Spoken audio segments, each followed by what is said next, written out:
And joining us now on Encounter is Morgan McFarlin. She's one of the co-founders of the Non Alone series. Thanks so much for being with us, Morgan. Thanks for having me. Maybe if you could just get right into it, tell us a little bit about the Non Alone series. Sure. Well, how it began is I had a blog, a personal blog, and through the blogging community and the blogging world, met Jen Cox, who also had a blog. And through getting to know one another, and we had some of shared struggles in living a single life, but not feeling called to that forever. We feel called to something else, a different vocation. And so we started talking, maybe there are other people out there like us, but there didn't seem to be any community already formed for people who feel this way. And it can be kind of a lonesome feeling like you're alone in it. So we decided to have a weekly kind of a discussion on a specific topic for the Not Alone series and invite people to discuss with us on a topic that relates to this period of time in our lives, and also in relation to our faith. So, and how did people contribute? Like, do you set a topic and then people just jump in, or how far ahead do you go too? Sure. So we've been really good recently actually setting out topics for the next couple of months. Okay. But usually we try to have the topic set for a full month, and so we announce that, and essentially how people participate is that we each take that topic and write about it on our own respective blogs. Okay. And then there's a jargon lingo term for linking up your post to someone else's. So Jen and I trade off weeks, so I'll host one week, she'll host the next week. Okay. And so people who've written on that topic can go to our blogs and link up their post about that specific topic. And now that you have this unique perspective, you heard from a lot of different people too. Yeah.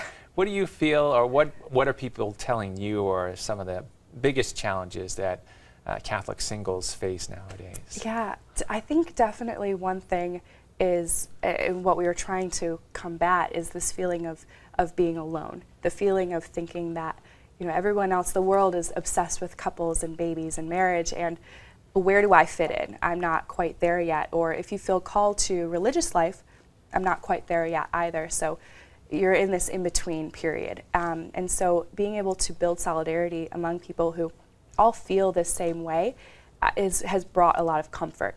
But I think also another struggle is just the idea that you can live this life well. This might not be your permanent state of life, but you can still enjoy it. You can still be present in it. Hoping and thinking about and wishing for the future is all fine and good, but if you're living in the future and for the future and not in the day-to-day, you're missing a lot that's going around you. So that's one thing that I think people really have struggled with, but have learned to embrace more through the series. Have you found things about yourself too as you did this blog and as you've talked with other Catholic singles? Mm-hmm. I definitely have learned to better embrace that idea of living in the now. Yeah. I talk about that a lot, and I feel like it becomes kind of redundant, but it's so important. And I just think back of past years where I was just living for the future and wondering, God, when is my future husband going to get here? When do I get to move on to that next step that I feel so called to? But you miss everything that's good about this life. And being single isn't always easy, but you have independence and you have a lot of freedom to learn who you are.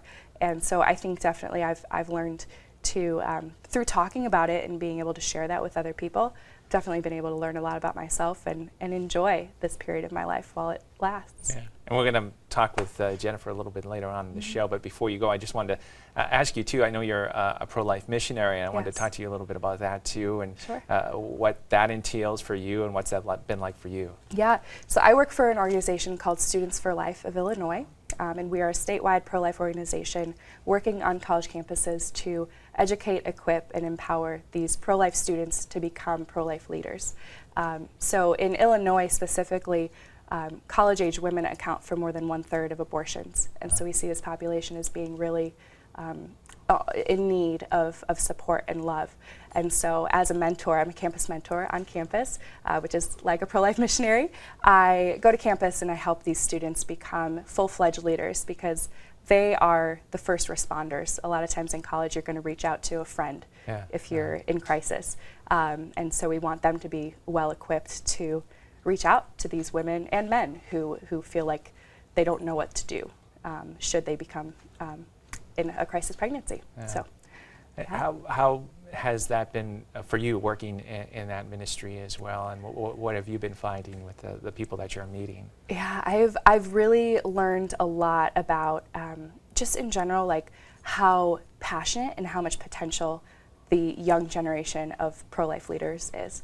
I came into this work straight out of college, and so I'd been a leader in college, but teaching people how to be leaders is completely different. Mentoring is very different from leadership. And so, but really being inspired by my work. The only reason I keep doing it is because of my students. And, as long as there are passionate pro-life students who want to make a difference on campus for their peers, we'll keep doing it. That's great. Well, thank you so much for being with us, Morgan, and for all your great work.